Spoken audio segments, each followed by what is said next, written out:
بسم الله الرحمن الرحيم عما يتساءلون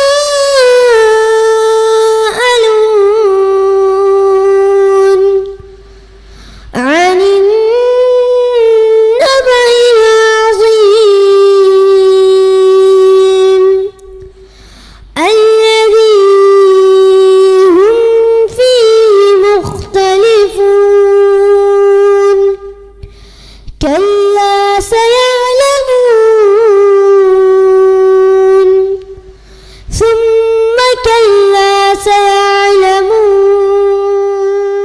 அஸ்ஸலாமு அலைக்கும் வரஹ்மத்துல்லாஹி வபரகாத்துஹு. கண்ணியம் வாய்ந்த இல்லாமல்ல அல்லாஹுவின் நல்லடியார்களே, இந்த அழகான தருணத்தில் அமர்ந்திருக்கிற நாம் நேர்வழி பெற்றோர்கள் யாரெல்லாம் என்கிற ஒரு பட்டியலை பார்த்து வருகிறோம். அந்த வகையில் யாரெல்லாம் நேர்வழி தவறி செல்கிறார்கள் என்பதையும் நாம் தெரிந்து கொள்வதற்கு கடமைப்பட்டிருக்கிறோம். அப்பொழுதுதான் அந்த நேர்வழி தவறியவர்களுடைய பட்டியலில் நாம் நம்முடைய வாழ்க்கை அமைந்திருக்கிறதா, நாம் அதை சரி செய்து கொள்ள வேண்டும் என்கிற ஒரு எண்ணம் நமக்கு எழும். அந்த வகையில் அல்லாஹ் ரபுல் ஆலமீன் தனது திருமறை குர்ஆனிலே அல் பக்ராவுடைய 170வது வசனம், அதிலே அல்லாஹ் பேசுகிறான், வைதா கீல லஹுமுத்தபிஉ மா உன்சிலல்லாஹு காலு பல் நத்தபிஉ. ஒரு அழகான செய்தியை குர்ஆன் இங்கே பேசுகிறது. மனிதர்களுடைய எண்ணோட்டம் எப்படி இருக்கிறது, அவன் தன்னுடைய வாழ்க்கையில் முடிவுகளை எப்படி எடுக்கிறான், இறைவன் பேசுகிறான். அல்லாஹ் அருளியதை பின்பற்றுங்கள் என்று அவர்களிடம் கூறப்பட்டால் அவர்கள் சொல்லுகிறார்கள், மா அல் ஃபைன அலைஹி ஆபா அனா, எங்களது முன்னோர்கள் எதை பின்பற்றினார்களோ அவர்களிடத்தில் எதை நாங்கள் கண்டோமோ அதையே பின்பற்றுவோம். அதற்கு இறைவன் பதில் தருகிறான், உங்களது முன்னோர்கள் எதையும் விளங்காமலும் நேர்வழி பெறாமலும் இருந்தாலுமா? அல்லாஹ் கோபத்தோடு கேட்கிற ஒரு வார்த்தை.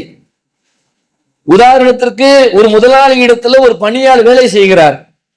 அந்த முதலாளி எதை பணியின் நிமித்தமாக அவருக்கு ஆணையிடுகிறாரோ அதைத்தான் தொழிலாளி செய்ய வேண்டும். அப்படித்தான் நம்ம எதிர்பார்ப்போம். நம்ம யாராவது ஒருத்தவங்க கடையை திறந்து வச்சுக்கிட்டு உனக்கு என்ன தோணுதோ நீ அதை செய், உனக்கு உங்க பெற்றோர்கள் என்ன சொல்லி கொடுத்தாங்களோ அந்த மாதிரி கடையை வழிநடத்து, அப்படி ஒத்துக்குவோமா நம்ம? ஆனா இங்கே அல்லாஹ் பேசுகிறான், அல்லாஹ் அருளியதை நோக்கி நீங்கள் வாருங்கள் பின்பற்றுங்கள்னு சொன்னா மக்களுடைய பார்வை என்ன இருக்குன்னா, எங்களுக்கு எங்களுடைய முன்னோர்கள் என்ன செஞ்சாங்களோ அதுதான் எங்களுக்கு வழிகாட்டும். அதனால்தான் இன்னைக்கு அல்லாஹ்விற்கு இணை வைக்கக்கூடிய காரியங்கள் உலகம் முழுவதும் பரவி இருப்பதற்கு காரணம் தவறான வழிகாட்டுதலின்படி மக்களுடைய வாழ்க்கை தான். நாம் ஒரு செய்தியை அழுத்தம் திருத்தமாக புரிந்து கொள்ள வேண்டும். இந்த உலகத்திற்கு ஆதம் அலைஹிஸ்ஸலாம் முதல் மனிதராக படைக்கப்பட்டதிலிருந்து எத்தனையோ நபிமார்கள் வந்து மரணித்து விட்டார்கள். இது எந்த நபியும் வரப்போறது கிடையாது. இந்த நபிமார்கள் எல்லாம் இந்த உலகத்திற்கு எதற்காக வந்தார்கள்? நம்மள பெரும்பாலான மக்கள் நினைத்து கொண்டிருக்கிறோம் இஸ்லாத்தை சொல்ல வந்தாங்க, ஒரு வார்த்தையில முடிச்சிருவோம்.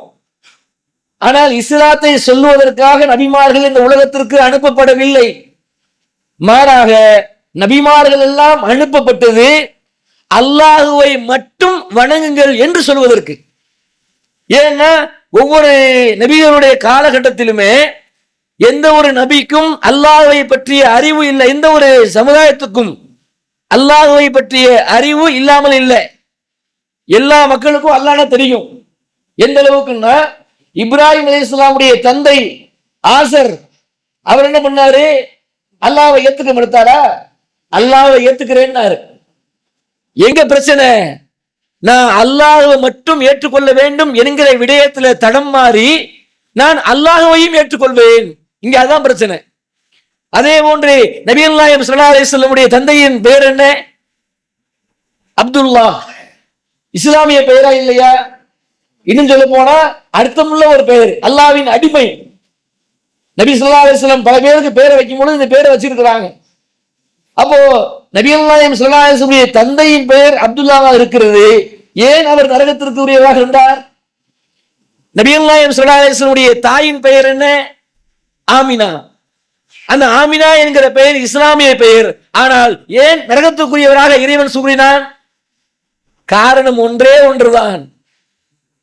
எந்த ஒரு நபியின் காலத்திலும் அல்லாஹ்வை மட்டும் வணங்குங்கள் என்று சொல்வதற்குத்தான் நபிமார்கள் வந்தார்கள். குர்ஆனிலே இறைவன் பேசுகிறான், நடுக்கடலிலே அந்த மக்களை அலை வந்து மோதுகிற பொழுது உயிரின் மீது உள்ள பயத்தின் காரணத்தினால் அல்லாஹ், எங்கள் இறைவா, எங்களை கரை சேர்த்து விட்டால் உன்னையே வணங்குவோம் என்று கூறினார்கள். நாம் அவர்களை நடுக்கடலிலிருந்து காப்பாற்றி கரை சேர்த்த உடனேயே எங்களை காப்பாற்றியது எங்களது குலக்கடவுள் தான் என்று சொன்னார்கள். அல்லாஹ் ரொம்ப கடுங்கோபத்தில் பேசுறான். நடுக்கடவுள் இருக்கிற பொழுது அல்லாஹ்னா யார் சொன்னா? மக்கத்து காபிருடைய தலைவர்கள் சொன்னார்கள். எந்த ஒரு மக்கத்து காபிர்களும் அல்லாஹ்னா யாருன்னு தெரியாம கிடையாது. எல்லாருக்கும் அல்லாஹ்னா தெரியும். பிரச்சனை என்ன? அல்லாஹ்வை மட்டும் வணங்குவதில் ஒவ்வொருத்தரும் மாறுபட்டார்கள். இன்றைக்கு நாமளும் சமுதாயத்துல பார்க்கிறோம். கொஞ்சம் ஒவ்வொருத்தரும் உள்ளதை தொட்டு யோசிச்சு பாருங்க. நம்முடைய சமுதாயத்துல நம்ம கண் முன்னாடி நம்முடைய தாய், நம்முடைய தந்தை, நம்முடைய உறவுக்காரர்கள் எத்தனை நபர்கள் இன்றைக்கும் அல்லாஹ்வை மட்டுமே வழங்காமல் தர்காக்களில் தங்களுடைய வாழ்க்கையை தயிர் போன்ற இணை வைப்பு காரியங்களின் வழியாக மறுமையை இழக்கின்றார்கள். அவங்க யாருக்கும் அல்லாஹ்னா தெரியாதா? அவங்கள்ட்ட போய் நீங்க எந்த மார்க்கத்தில் இருக்கிறீங்க, கடவுள் யாருன்னா அல்லாஹ்னு சொல்லுவாங்க. எப்படி மக்கத்து காவிர்கள் எல்லாவும் கேட்கும் பொழுது அல்லாஹ் தான், மழையை தர்றது யாரு? அல்லாஹ்னா. உணவு கொடுக்கிறது யாரு? அல்லாஹ்னா. சரிப்பா, எல்லாம் தர்றது அல்லாஹ்னு சொல்றியே, அந்த அல்லாஹ்வை மட்டும் வணங்குன்னு சொல்லும் பொழுது அது எப்படி? எங்க முன்னோர்கள் லாத்தை காட்டியிருக்கிறாங்க, உஸாவை காட்டியிருக்கிறாங்க, இன்ன பிற எத்தனையோ சிலைகளை காட்டியிருக்கிறாங்க. அந்த சிலைகளையும் நாங்கள் நம்பினால்தான் எங்கள் முன்னோர்களுக்கு நாங்கள் கட்டுப்பட்டோம்னு அர்த்தம். அதனால தானே நபிகள் நாயகம் ஸல்லல்லாஹு அலைஹி வஸல்லம் அவர்கள் தன்னுடைய வாழ்நாளில் அவரை போன்று கவலைப்பட்ட ஒரு மனிதரை நம்மால் பார்க்க முடியாது. எந்த அளவிற்கு? அல்லாஹ் திருமறை குர்ஆன்ல சொல்கிறான், லா அலா ஹுலூகின் அலீம், நபியே நீர் மகத்தான குணத்தில் இருக்கிறீர். என்ன மகத்தான குணம்? அல்லாஹ்வுடைய தூதர்ட்ட ஒரு பண்பு இருந்துச்சு. என்ன பண்பு அப்படின்னா, ஒரு மனிதன் அல்லாஹ்விற்கு இணை வைக்கின்ற பொழுது அதை நபிகளால் பார்த்து கொண்டிருக்க முடியாது. அவர் வறுமையில் இருந்தா கூட ரசூலுல்லாஹ் ஏத்துக்குவாங்க. அவனுக்கு ஏதாவது பிரச்சனைகள் இருந்தா கூட ஆறுதல் வார்த்தை சொல்லிடுவாங்க. ஆனா அதே மனிதனே அல்லாஹ்வுக்கு இணை வைக்கக்கூடிய காரியத்தை செய்கிற பொழுது அவர்களால் தாங்கிக் கொள்ள முடியாது. குர்ஆன்ல இறைவன் பேசுகிறான், நபியே நீர் கவலைப்பட்டு கவலைப்பட்டு உன்னை நீரே மாய்த்துக் கொள்வீர் போல. அப்படின்னா செத்துருவாங்கிறான் அல்லாஹ் ரசூலுல்லாஹ். நீ ஏன் இவ்வளவு கவலைப்படுற? நபிகளால் கவலைப்பட்டதெல்லாம் மக்கள் இணை வைத்த காரியங்கள். இன்றைக்கு நாம நம்ம இந்த வாழ்க்கைக்கு வருவோம். இன்றைக்கு நம்முடைய சமுதாயத்துல நமது உறவுக்காரர்கள் எத்தனை நபர்கள் அல்லாஹ்விற்கு இணை வைக்கின்றார்கள்? அவர்களை பற்றிய கவலை நமக்கு இருக்குதா? ஆனா எல்லாருக்கும் ஒரு கவலை இருக்குது. என்ன கவலை தெரியுமா? ஒவ்வொருத்தரும் அவங்கள பத்தி, அவங்க மனைவி மக்களை பத்தி, தாய் தந்தைகளை பற்றி, தனக்கு பிறந்த பிள்ளைகளை பற்றி, அவங்க எதிர்காலத்தை பற்றி என்கிற ஒருத்தருடைய கவலைகளை தன் குடும்பத்திற்குள்ளே சுருக்கிக் கொள்கிறார்கள். இறைவன் இந்த நபியுடைய பண்பு அப்படி இல்லப்பா, குடும்பத்தை தாண்டி உலகம் முழுவதும் இருந்துச்சு. அதனால தானே அல்லாஹ் ரப்பல் ஆலமீன் தனது திருமறையிலே சொல்லுகிறான், இறைவனுக்கு பிடித்தமான ஒரு காரியம் இந்த உலகத்திலேயே இறைவன் பேசுகிறான். அஹ்ஸனு கௌலம் மிம்மன் தாஅ இலல்லாஹி வ அமில ஸாலிஹன் வ கால இன்னனி மினல் முஸ்லிமீன். அல்லாஹ்விற்கு பிடித்தமான ஒரு காரியம் என்னன்னா, எந்த ஒரு மனிதன், ஒரு முஸ்லிம் ஒரு மனிதனிடத்துல போய் நீ அல்லாஹ் மட்டுமே வணங்கு என்று எவன் சொல்லுகிறானோ அந்த சொல்லை அல்லாஹ் கேட்கிற பொழுது, நபிகள் நாயகம் ஸல்லல்லாஹு அலைஹி வஸல்லம் தன்னுடைய சிறிய தகப்பனார் மரண படுக்கையில் இருக்கிறார். அந்த அபு தாலிப் தான் அல்லாஹ்வுடைய தூதரை எதிரிகள் நெருங்க விடாத அளவிற்கு தன்னுடைய ஆயுள் காலம் வரைக்கும் பாதுகாத்துக் கொண்டிருந்தார்கள். யாரும் ரசூலுல்லாஹ்வை நெருங்க முடியல. மக்கத்து காவிர்கள்ல அவரும் ஒருத்தர். மரண படுக்கையில் இருக்கிற பொழுது ஒருபுறம் அபூஜஹல் அமர்ந்திருக்கிறான், இந்த புறம் நபிகள் நாயகம் ஸல்லல்லாஹு அலைஹி வஸல்லம் அமர்ந்திருக்கிறார்கள். தனது அந்த சிறிய தகப்பனாரை பார்த்து பேசுகிறார்கள். அருமை தந்தையே, இத்தனை காலமாக நீங்கள் அல்லாஹ்விற்கு இணை வைத்து விட்டீர்கள். நான் உங்களுக்காக அல்லாஹ்விடத்தில் பரிந்து பேசுகிறேன். அஷ்ஹது அல்லா இலாஹ இல்லல்லாஹ், நிச்சயமாக வணக்கத்திற்குரிய இறைவன் அல்லாஹ் ஒருவன் தான் மட்டும் சொல்லியிருக்கின்றார். இந்த பக்கம் அபூஜஹல் சொல்லுகிறான், என்ன அபூ தாலிபே, உம்முடைய இந்த முகமது சொல்லக்கூடிய இந்த மார்க்கத்தை ஏத்துக்க போறீங்களா, அல்லது நம்முடைய தகப்பனார் அப்துல் முத்தலிப் இருந்தாரே, அவர் நமக்கு கத்துக் கொடுத்தாரே, அந்த கோழிங்களா? மரண படுக்கையில் ஒரு பேச்சு நடைபெறுகிறது. ஒருவர் அழைக்கின்றார், அல்லாஹ்வின் பக்கம் வாங்கன்னு. இன்னொருத்தன் சொல்றான், இங்க அல்லாஹ் பிரச்சனை இல்லப்பா, நம்ம முன்னோர்கள் சொல்றாங்களே, அதை விட்டுருவியா அப்படின்னு. அவர் சொல்லுகிறார், இல்லை இல்லை, அப்துல் முத்தலிஃபுடைய மார்க்கத்திலேயே மரணிக்கிறேன். வழிகெடுத்தது யாரு? முன்னோர்களின் பெயரை சொல்லி அவருடைய வாழ்க்கை போயிடுச்சுல. நீங்களும் நானும் தற்போது இணை வைத்திருந்தால் கூட இந்த நிமிடம் நாம் அல்லாஹ்விடத்துல அழுது மன்றாடி, இறைவா உன்னை தவிர யாரையும் வணங்க மாட்டேன்னு சொன்னா இதற்கு முந்தைய பாவங்கள், நமக்கும் இறைவனுக்குமான காரியங்கள் எல்லாம் அல்லாஹ் மன்னிச்சிருவேங்கிறான். ஆனால் இனி ஒருபோதும் அபூ தாலிப் அவர்களுக்கு மன்னிப்பே கிடையாது. போயிடுச்சே. ரசூலுல்லாஹ்வுக்கு அவ்வளவு பக்கபலமாக இருந்து அவ்வளவு பாதுகாப்பு கொடுத்த அந்த மனிதருக்கு இஸ்லாம் கிடைக்கல. இன்றைக்கு நம்முடைய வாழ்க்கைக்கு வாங்க.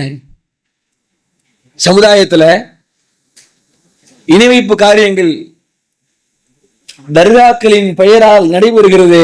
நாம் நம்முடைய சமுதாயத்தின் மீது கவலைப்பட்ட கவலை என்ன? இதோ இன்னும் 15 நாள்ல திருச்சியில ஒரு விழா நடக்க இருக்கிறது. கூட்டம் கூட்டமாக மக்கள் போவதும் செய்யறாங்க. இந்த இடத்துல நம்ம கவனிக்கணும், இந்த மக்களுக்கு நாம் என்ன செய்திருக்கிறோம்? நம்ம எல்லாருமே குற்றவாளிகள். அல்லாஹ் ரப்பல் ஆலமீன் நபிகள் நாயகம் ஸல்லல்லாஹு அலைஹி வஸல்லம் மரணத்துக்கு பிறகு இனி எந்த நபியும் வரப்போவதில்லை என்று சொல்லிவிட்டான். ஆனால் அந்த நபி செய்த ஒரு பணியை நம்மீது சுமத்தி விட்டான். குன்தும் கைர உம்மத்தின் உஹ்ரஜத்தில் லின்னாஸ், நீங்கள்தான் சிறந்த சமுதாயம். ஏன் தெரியுமா? நன்மையை ஏவுகிறீர்கள், தீமையை தடுக்கின்றீர்கள். அதனால தான் இந்த நபி இனி வரப்போறது இல்லை. இவ்வளவு காலம் நபிமார்கள் எந்த ஒரு பணியை செய்து கொண்டிருந்தார்களோ அதை இறைவன் நம் தலையின் மீது வைத்து விட்டான். அதுல குறிப்பாக இமாம்களுக்கு நாம் சொல்ல வேண்டிய ஒரு செய்தி, தயவு செய்து உங்களது பிடிவாதத்தின் வழியாகவும் நீங்கள் சில மக்கள் மீது கொண்டிருக்கிற கோபத்தின் காரணத்தினாலும் மக்களை தயவு செய்து வழிகெடுத்து விடாதீர்கள். எந்த ஒரு பள்ளிவாசல் இமாமும் தர்காவை தூக்கி பிடிக்கிறது கிடையாது. எந்த ஒரு பள்ளிவாசலுடைய இமாமும் தர்காக்கள் போங்கன்னு பெரும்பாலும் வலியுறுத்துறது கிடையாது. தர்காக்களை சார்ந்து இருக்கிற பள்ளிவாசல் இருந்தா மட்டும்தான் அதுக்கு முக்கியத்துவம் கொடுப்பாங்க. கரெக்ட், நீங்க போறது இல்ல, அதை ஊக்குவிக்கல. ஆனால் தர்காவுக்கு செல்லுகிற மக்கள் உங்களிடத்தில் இருக்கிறார்களே, அந்த மக்களை நீங்கள் ஏன் ஜிம்மாக்களின் உரையின் வழியாக, தனிப்பட்ட பேச்சுக்களின் வழியாக அவர்களுக்கு நேரு வழியை எடுத்து சொல்லவில்லை? போய் நாகூர் ஆண்டவர்னு பேர்லயே இணை வச்சிட்டு இருக்கிறானே, அவரிடத்துல போனா புள்ள கிடைக்கும் நினைக்கிறானே, இந்த அவுளியாட்ட போனா நமக்கு மகிழ்ச்சி கிடைக்கும் நினைக்கிறானே, இந்த அவுளியாட்ட போனா கடன் தீரும் நினைக்கிறானே, இந்த அவுளியாட்ட போனோம்னா நமக்கு இருக்கிற நோய் நிவாரணமாகும் நினைக்கிறானே. இப்படி அல்லாஹ் மட்டுமே உள்ள அதிகாரத்தை அவுளியாக்கள் இடத்துல, இறந்து போன மக்கள் இடத்துல இன்றைக்கு சமுதாய மக்கள் போய் நிற்கிறார்கள் என்று சொன்னால் அதை நீங்கள் ஏன் தடுக்கவில்லை? உங்களுக்கு பயான்கள்ல மக்கள் நம்புறாங்க. நமக்கு என்ன கவலை தெரியுமா? உங்களுக்கு இருக்கிற வாய்ப்பு எங்களுக்கு இல்ல. உண்மை அதுதான். இங்கே வரக்கூடிய மக்களுக்கு இணை வைப்புனா சாயலே பிடிக்காது. ஆனால் உங்களை சார்ந்து வரக்கூடிய மக்கள் எப்படி வருகிறார்கள்? நீங்கள் சொல்லுகிற வார்த்தைகளை வேத வாக்காக நம்பி வருகிறார்கள். நீங்க எதை சொன்னாலும் கேட்பாங்க. தயவு செய்து அந்த மக்களுக்கு எப்படியாவது இந்த தூய இஸ்லாத்தை நீங்கள் சொல்லிவிடுங்கள். ஏன்னா ஒரு வீடு ஒரு மனிதர் வாங்கி கொண்டிருக்கிறார். பக்கத்து வீட்டுல அடுப்படை முடிய ஏதோ தீப்பட்டு எரியுது.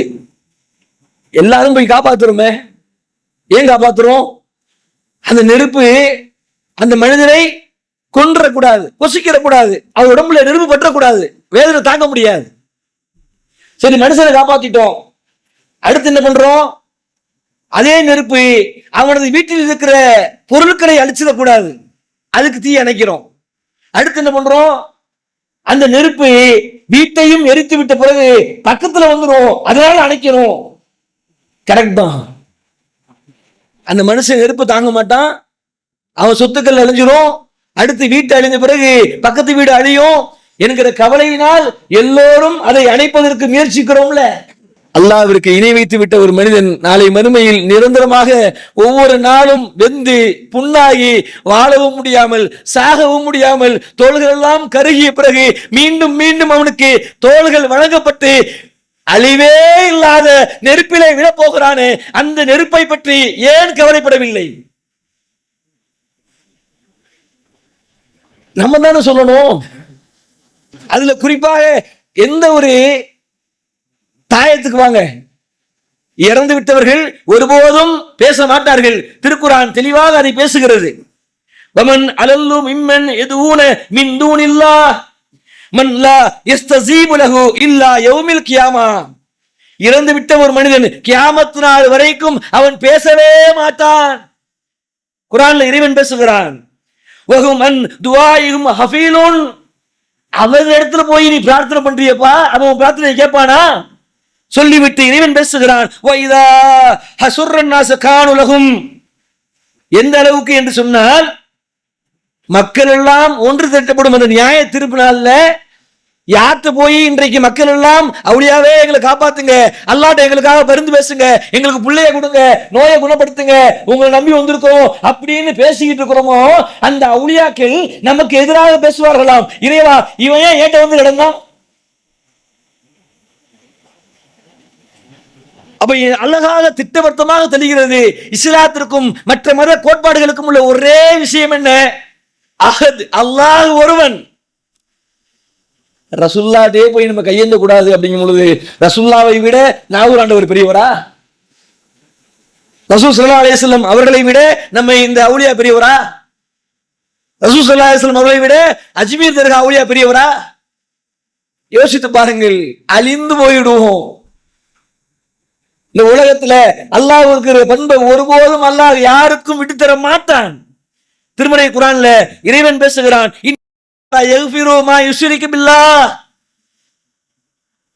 அல்லாஹ்விற்கு இணை கற்பிப்பதை அல்லாஹ் ஒருபோதும் மன்னிக்கவே மாட்டான்.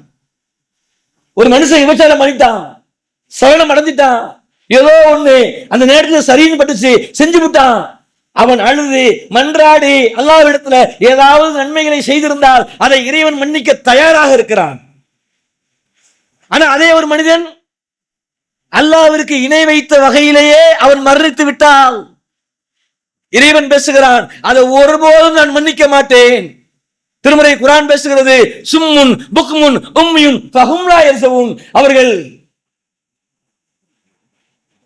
காது இருந்து பிரயோஜனம் இல்ல, கண்கள் இருந்து பிரயோஜனம் இல்ல, இது எதுவுமே அவர்களுக்கு எந்த பயனும் அளிக்கவில்லை. கால்நடைகளை அண்ணாம் இங்கேயும் அல்லாஹ் பேசுகிறான். அவன் எப்படி தெரியுமா? கால்நடைகளை கூப்பிடுவான்ல, பா பா. குர்ஆன் அப்படியே பேசுது.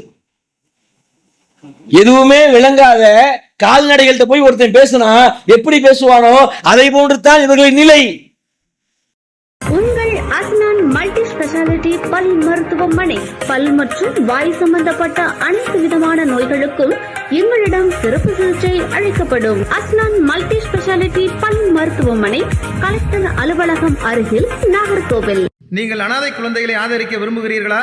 தந்தை இழந்து தரமான உணவின்றி நல்ல உடைகளின்றி சரியான வழிகாட்டுதலின்றி அனாதைகளாக வாழும் இந்த குழந்தைகளுக்கு உதவும் கரங்கள் தான் தாருல் இல்ம் உதவும் கரங்கள். அல்லாஹ்வின் உதவியால் 2010 10 குழந்தைகள் என்று ஆரம்பிக்கப்பட்ட இந்த உதவும் கரங்கள் சமூகத்தில் கவனிப்பாரற்று அதிகரித்து வரும் அனாதை குழந்தைகளை கருத்தில் கொண்டு தற்போது 160 குழந்தைகளுக்கு மேல் பொறுப்படுத்தி செயல்பட்டு வருகிறது. இவர்களின் கண்ணீரை துடைத்திட நீங்கள் தாராளமாக உதவுங்கள். உங்கள் ஜகாத் மற்றும் சதக்காவை அனுப்ப வேண்டிய முகவரி தாருல் இல்ம், நம்பர் 64, பார்த்தசாரை தெரு, பழைய வண்ணாரப்பேட்டை, சென்னை 21. Website darulilmhh.com. தொடர்புக்கு 9840725020 9600055060. அப்போ இந்த இணைப்பு விஷயத்துல இந்த உலகத்தில் இருக்கிற எத்தனையோ ஆலிம் உலமா பெருமக்கள் அல்லாஹ் உங்களுக்கு ஒரு பெரிய பாக்கியத்தை கொடுத்திருக்கலாம். நீங்க அவங்களை அழகான முறையில நேர்வழி கொண்டு வர முடியும். நீங்கள் உங்களது பயான்களிலே அவர்களுக்கு அழகான அறிவுரையை சொன்னால் ஏற்பதற்கு ஒரு பெரும் கூட்டம் காத்திருக்கிறது. ஆனால் சொல்ல மறுக்கிறீர்கள். அதே மாதிரி தாயத்துக்கு வாங்க. நம்ம நினைக்கிறோம் இதெல்லாம் ஒரு மேட்டரா பேசணுமான்னு. இதை பேசாம என்ன இஸ்லாம் இருக்குது? எத்தனையோ பேர் இன்னைக்கு தாயத்தை நம்பிட்டு இருக்கிறானே, ஏமா கட்டி இருக்கிற அப்படின்னா, இல்ல பாய் எனக்கு நைட்ல பயம் வந்துருச்சு, இதை கட்டினா சரியா போயிரும் சொன்னாங்க. ஏமா கட்டி இருக்கிற? எனக்கு ஒரு நோய் இருக்குது, இதை கட்டினா சரியா போயிரும் சொன்னாங்க. பேய் பிடிச்சிருச்சு, கட்டினா சரியா போயிரும். கட்டி விட்டது யாரு? ஆலிம்கள் அல்லது அவங்களுக்கு கீழே கூட மோதினார்கள். எந்த மோதினார் வீட்டிலேயாவது, எந்த ஆலிமுடைய வீட்டிலேயாவது அவர்கள் பிள்ளைகளுக்கு காய்ச்சல் வருகிற பொழுது, ஒரு நோய் வருகிற பொழுது, ஒரு துக்கம் ஏற்படுகிற பொழுது, ஏன் அவர்கள் பிள்ளைகளுக்கோ அவர்கள் மனைவி மக்களுக்கோ அவர்களுடைய பெற்றோர்களுக்கோ தாயத்தையோ தகடையோ தொங்க விடவில்லை? ஏனென்றால் அவர்களுக்கு தெரியும் இதனால் ஒரு பயனும் இல்லை என்று. நபிகள் நாயகம் ஸல்லல்லாஹு அலைஹி வஸல்லம் அழகாக சொல்லிவிட்டார்கள், தாயத்தை தொங்க விட்டவர் அல்லாஹ்விற்கு இணை கற்பித்து விட்டார். தயவு செய்து நம்முடைய குடும்பத்தார்கள் யாராவது செஞ்சிருந்தா நீங்க அவங்களை மாத்திரத்துக்கு உங்களுக்கு அதிகாரம் கிடையாது, ஆனால் சொல்லுவதற்கு உங்களுக்கு அதிகாரம் உண்டு. போய் சொல்லணும் அன்பான முறையில, வேணாம் தோத்துருவோமா, இதெல்லாம் கட்டாதீங்க, நம்பிக்கை வைக்காதீங்க இது மேல அப்படின்னா கல்லை வணங்கிட்டு போயிடலாமே, சிலையை வணங்கிட்டு போயிடலாமே, சந்திரனுக்கு சூரியனுக்கும் ஆற்றல் இருக்க கடவுள்னு போயிடலாமே. இஸ்லாம் அதையெல்லாம் விட மாறுபட்டது. அல்லாஹுதான் இறைவன், அவனை தவிர எது ஒன்று நமக்கு உதவாது என்பதை அன்போடு சொல்லுங்கள். ஏன் தெரியுமா? யாரெல்லாம் இன்றைக்கு முன்னோர்களை பின்பற்றுகிறோம் என்று சொல்லுகிறார்களோ அந்த மக்கள் நாளை மறுமையில் என்ன செய்வார்கள் என்பதை இறைவனே சொல்லிவிட்டான். இதுதான் உங்களுக்குமா எங்களுக்குமான எச்சரிக்கை. யாரெல்லாம் இந்த தாவாவுடைய களத்தில் இருக்கிறோமோ, மூமின்களாக நம்மளை ஏற்றுக்கொண்டோமோ, அல்லாஹ்வுக்கும் அல்லாஹ்வுடைய தூதருக்கும் கட்டுப்படுறோம், அதுதான் எங்க வாழ்க்கையை நம்ம தீர்மானிச்சிட்டோமோ, நம்ம பாதை நேரான பாதையாக இருக்க வேண்டும் என்று சொன்னால் நாம தான் இதை தடுக்கணும். இல்லை என்றால் இங்கே இறைவன் பேசுகிறான், யௌம துகல்லபு உஜூஹுக்கும் ஃபின்னார், நாளை மறுமையில் நரகத்திலே போட்டு சில முகங்களை புரட்டுகிற அந்த நேரத்தில் யகூலூன யா லைத்தனா அதான அல்லாஹ் வ அதான ரசூலா, எங்கள் இறைவா நாங்கள் அல்லாஹ்விற்கு கட்டுப்பட்டிருக்க கூடாதா, அல்லாஹ்வுடைய தூதருக்கு கட்டுப்பட்டிருக்க கூடாதா? வகால ரப்பனா இன்னா அதானா சாதத்தனா வ குப்ரானா ஃபஅலல்லுன சபீலா. உலகத்துல வாழும் பொழுது அல்லாஹ்வை பின்பற்றுங்கன்னு சொன்னாங்க, தூதரை பின்பற்றுங்கன்னு சொன்னாங்க, ஆனால் நாங்கள் எங்களுடைய முன்னோர்களை ஏற்றுக்கொண்டோமே இறைவா, அவர்கள் எங்களை வழிகெடுத்து விட்டார்கள். நாங்க தர்காவுக்கு போனது, தாயத்தை நம்பினது, தகடுகளை நம்பினது, உனக்கு இணை வச்சது, இதெல்லாம் எங்களுடைய சுய அறிவால் நாங்க செய்யல. இதோ இமாம்கள், அது அவங்களா இருந்தாலும் சரி, நானா இருந்தாலும் சரி, நம்ம யாரா இருந்தாலும் சரி, யாரெல்லாம் மக்களை வழி நடத்தினார்களோ அவர்களை அப்படியே கைகாட்டுவார்கள். இதோ இவங்கதான். கைகாட்டினது மட்டும் இல்லைங்க, நம்ம நினைச்சிட்டு இருக்கிறோம் இன்னைக்கு உலமாக்கள் இமாம்கள் எல்லாம் நினைச்சிட்டு இருக்கிறோம், நம்ம சொல்றது அப்படியே கேட்பாங்க, இவங்க யாரும் எதிர்த்து பேச மாட்டாங்க அப்படின்ட்டு. அதனாலதான் நம்ம சத்தியத்தை சொல்ல மறுக்கிறோம்.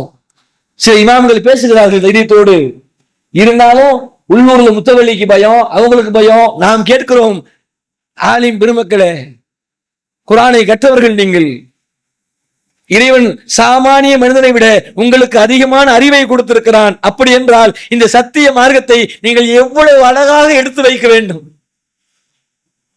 சாமானிய ஒரு மனுஷனுக்கு பயப்படுற மாதிரி நீங்கள் சக மனிதனுக்கு பயப்படலாமா? பள்ளிவாசல்ல உங்களுக்கு வாய்ப்பு கிடைக்கிற பொழுது சத்தியத்தை தூமர் போட்டு உடைச்சிட்டு போயிட்டே இருக்கணுமா இல்லையா? அவர் சொன்னா என்ன, இவர் சொன்னா என்ன, நான் குர்ஆனை படிச்சிருக்கிறேன், ஹதீஸை படிச்சிருக்கிறேன், இதுதான் சத்தியம், அல்லாஹ்விற்கு இணை வைக்க கூடாது அப்படின்னு நீங்க பேசியிருந்தீங்கன்னா அல்லாஹ்வால் உயர்த்தப்பட்டிருப்பீர்கள். நீங்க அப்படி பேசல அப்படின்னா எந்த மக்கள் நீங்கள் சொல்லுவதையெல்லாம் கேட்டுக்கொண்டு அமைதியாக இருக்கிறார்கள் நீங்க நினைக்கிறீங்களோ, அந்த மக்கள் நாளை மறுமையிலே பேசுவார்கள். என்ன பேசுவார்கள்? ரப்பனா ஆத்திஹிம் லிஃபைஹிம் மினல் அதாபி வல் அன்ஹும் லஹ்முன் கபீருன். இறைவா, எங்களை வழி எடுத்து இந்த பெரியவங்க தான், இந்த தலைவர்கள் தான், அவங்க என்ன பண்ணணும் தெரியுமா அல்லாஹ்? நாங்க இன்னைக்கு எப்படி எங்க வாழ்க்கையெல்லாம் தொலைச்சிட்டு எங்களால மன்னிப்பு கேட்க முடியாம, உன்னுடைய அன்பையும் பெற முடியாம இந்த நரகத்துல கடந்து வெந்து சாகுறோமோ, இந்த நரகத்துல நீ எங்களுக்கு தருகிற வேதனையை விட அவர்களுக்கு 2 மடங்கு கூடியவங்களா? யார் பேசுவாங்கன்னு நினைக்கிறீங்க? யாரெல்லாம் நீங்க சொல்றது உடனே ஸ்லாலை அஜிரத்து நல்லா இருக்கீங்களா, உங்க மேல அன்பா பணிவா அக்கறையா வந்து நிக்கிறான் பாருங்க, அந்த மனிதன் பேசுவான். அந்த நிலையை நம்ம யாரையும் விட்டுறக்கூடாது. அதிலும் குறிப்பாக இங்கே அமர்ந்திருக்கிற நமக்கு ஏதோ இந்த உலகம் தான் போடிக்கிட்டு இருக்கிறோம். இங்க தான் பிரச்சனை. நமக்கு இன்னைக்கு தாவா பண்றதுக்கு நேரம் இல்லை, அல்லாஹ் பத்தி சொல்றதுக்கு நேரம் இல்லை. நம்ம சம்பாதிக்கணும், குடும்பத்தை பார்க்கணும், கடன் அடைக்கணும், வீடு பார்க்கணும், வீடை கட்டணும், இடம் வாங்கணும், பொருளாதாரம் பொருளாதாரம் பொருளாதாரம். பேசி பாருங்க, என்னை படைத்த என் இறைவனுக்காக நான் எவ்வளவு நேரத்தை நான் செலவிடுகிறேன், அதே என்னுடைய பொருளாதாரத்திற்காக நான் எவ்வளவு நேரம் செலவு பண்றேன், கணக்கு போடுங்க. கண்ணுக்கு முன்னாடி ஒருத்தர் தாயத்து போட்டிருக்கான்னு தெரியுதுங்க, எங்க பேசுங்க அப்படின்னா அவெல்லாம் எங்க போய் கேட்க போறான்?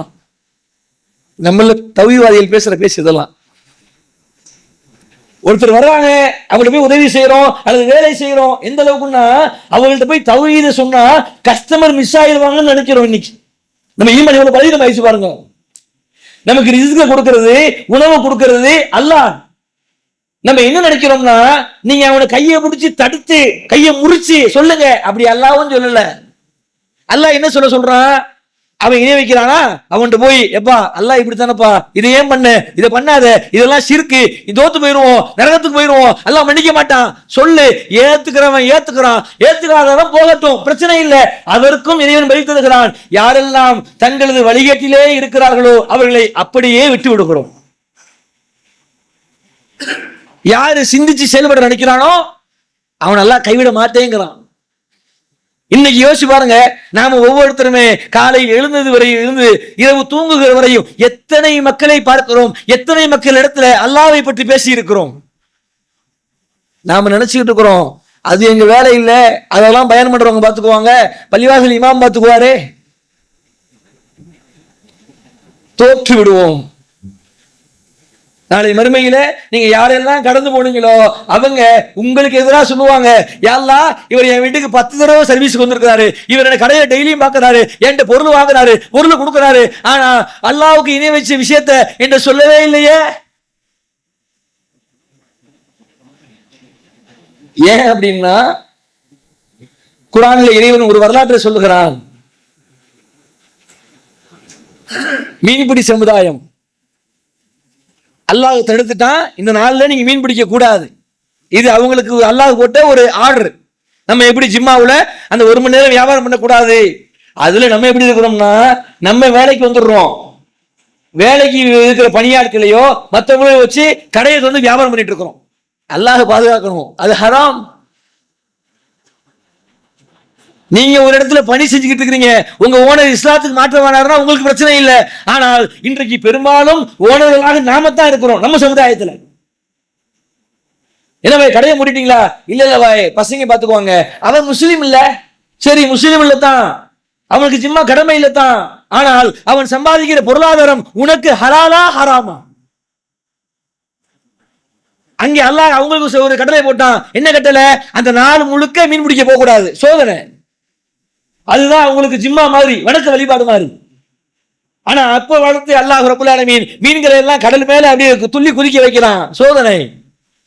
நமக்கு வருது இல்லை இன்னைக்கு 12:45 இந்த வாரமாவது ஜிம்மா ஸ்பீடா போயிடும் நினைக்கிறாளே, 1:30 உள்ள வருது. என்னங்க 1:30 வந்தீங்க? ஆமாங்க, ஏன் கேக்குறீங்க? கஸ்டமர் இருந்தா என்ன செய்யணும்? அவங்கள்ட்ட போய் அண்ணே மனுஷங்க வெள்ளிக்கிழமை 1 மணி கடையை மூடிடுவோம், 1:30 மேல வர்றேன், கொஞ்சம் பொறுத்துக்கங்க அப்படின்னா அவங்க அப்படியா இல்ல பாய் நான் வேற கடைக்கு போயிருவேன் அப்படியே சொல்றாங்க. இன்னைக்கு நாம நம்மளை ஏமாத்தல, அல்லாஹ்வை ஏமாத்துறோம் நினைச்சுக்கிட்டு நாம நரக படுகொலியில் விழுந்துகிட்டு இருக்கிறோம். அந்த நேரத்தில் செஞ்ச வியாபாரம் ஹலாலா ஹராமா? 12:45 கடை அடைக்கப்படும். ஒரு சின்ன பேப்பரை போட்டு கடையை மூடிவிட்டா யாராவது கஸ்டமர் நம்ம விட்டு போயிட்டாங்களா? ஒரு வேலை அப்படி போய்விட்டால் ரிஸ்கை அல்லாஹ் தருகிறானா, அந்த கஸ்டமர் தருகிறானா? அங்க என்ன நடந்துச்சு? மீன் பிடிக்க போறாங்க. ஒரு கூட்டம் வருது, எப்பா போயிடாதீங்கப்பா, அல்லாஹ் சோதிக்கிறான், நரகத்துல விழுந்துருவோம், மீன் பிடிச்சிடாதீங்க, கொஞ்சம் அமைதியா இருங்க, நமக்கு தேவையானது அல்லாஹ் கொடுப்பான் அப்படின்னு பேசிட்டு இருக்கிறாங்க. இன்னொருத்தவங்க வர்றாங்க. ஒரு கூட்டம் மீன் பிடிக்க போச்சு, ஒரு கூட்டம் தடுக்குது, இன்னொரு கூட்டம் வருது. அந்த கூட்டம் மீன் பிடிக்க போனவன போய், எப்பா நீ பிடிச்சிடாதப்பா, அவர் சொல்றது சரிதான், நமக்கு அல்லாஹ் தரப்ப ரிஸ்க தருவான், இதென்ன கடல் ஒண்ணுமே இல்ல வா அப்படின்னு சொல்ல விட்டுட்டு இவரை கூப்பிட்டு, இங்க வாங்க பாய், அதெல்லாம் சொன்னீங்கன்னா கேட்பீங்களா? நான் அவரை 10 வருஷமா பார்த்துட்டு இருக்கிறேன், நம்ம பேசுவோம்ல, என்ன பாய் இப்படி இணை வைக்கிறாரு அப்படின்னா, இன்னைக்கு நேத்து இல்ல பாய், அவங்க தாத்தா காலத்துல இருந்து. சரி, நீங்க எத்தனை தடவை பேசியிருக்கிறீங்க? நம்ம எத்தனை தடவை பேசியிருப்போம்?